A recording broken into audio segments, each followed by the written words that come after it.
Les Afghans ont voté samedi pour leur nouveau président au milieu de plusieurs attaques ciblant des bureaux de vote dans le pays.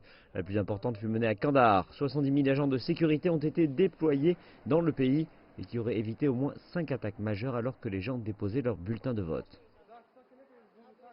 Environ 4 500 bureaux de vote comme celui-ci sont ouverts en Afghanistan, bien qu'en raison des risques de sécurité, 450 sont demeurés fermés.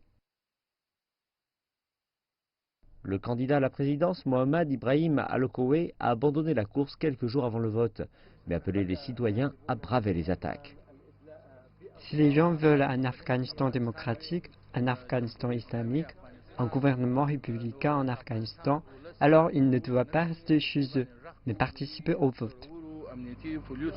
En dépit de l'appel, les rapports initiaux indiquent une faible participation, et ceux qui ont déposé leur bulletin sont clairement déterminés à faire la différence.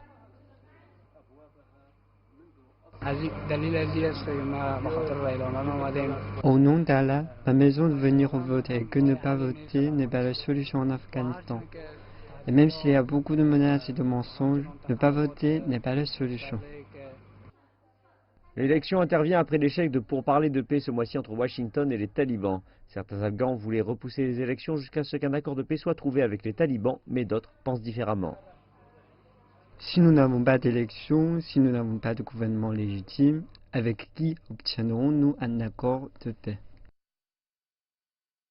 Des appareils biométriques ont été utilisés pour la première fois pour tenter d'éviter les allégations de fraude généralisée qui ont entaché les récentes élections parlementaires. Et plus de 140 000 observateurs locaux et internationaux sont à pied d'œuvre. 14 candidats sont demeurés dans la course, mais les résultats ont de grandes chances de revenir à l'actuel président Ashraf Ghani et son ancien vice-président Abdullah Abdullah. Et si un gagnant clair peut émerger, il devrait jouer un rôle central pour tenter de mettre un terme au conflit en aidant à la reprise des pourparlers de paix avec les talibans.